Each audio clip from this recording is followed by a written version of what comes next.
Physicist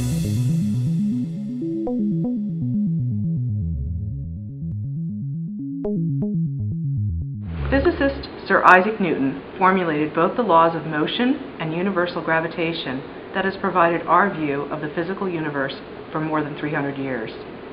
While some consider the story of the apple falling from the tree to be a myth, Newton often stated he was inspired to formulate his theory of gravitation by watching an apple drop from a tree. Why should that apple always descend perpendicularly to the ground? Why should it not go sideways or upwards, but constantly to the Earth's center? Assuredly, the reason is that the Earth draws it. There must be a drawing power in matter, and the sum of drawing power in the matter of the Earth must be in the Earth's center, not in any side of the Earth. Newton devised 3 laws of motion. Newton's second law applies to a falling object or ball. This law states that an applied force on an object equals the rate of change of its momentum with time. It applies only to systems of constant mass. Galileo lived from 1564 to 1642 and is considered the father of modern physics. His theoretical and experimental work on the motions of bodies was a precursor of the laws of motion developed by Sir Isaac Newton. Like the story of the apple, it may be the stuff of legends. The experiment may have been theoretical. However, the story states Galileo dropped the balls of the same material, but with different masses, from the Leaning Tower of Pisa, to show their time of descent did not relate to their mass. Galileo proposed that a falling object would descend with a uniform acceleration as long as there was a similar resistance.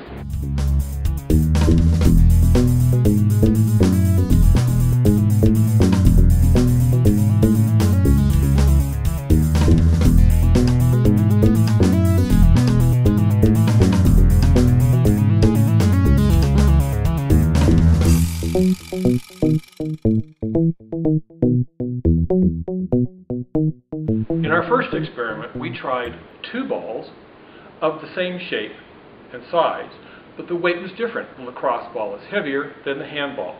In this case, we found that both balls hit the ground at the same time.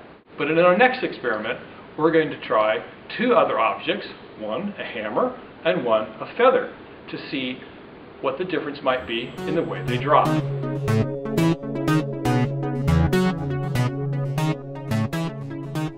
So what happened? The feather dropped last and the hammer dropped first. I thought we said objects of different masses are going to drop at the same time. And ideally they should. But something gets in the way. And what is that? It's the air. Air resistance is what keeps the feather up longer. It gets stuck in the air. So what happens if we remove that? What happens if there's no air? Well, check it out. The next video is of the moon drop. Well, in my left hand I have a feather. In my right hand a hammer. And I guess one of the reasons we got here today was because of a gentleman named Galileo a long time ago who made a rather significant discovery about falling objects in gravity fields. And we thought that where would be a better place to confirm his findings than on the moon. And so we thought we'd try it here for you. The feather happens to be appropriately a falcon feather for our falcon. And I'll drop the 2 of them here, and hopefully they'll hit the ground at the same time. How about that?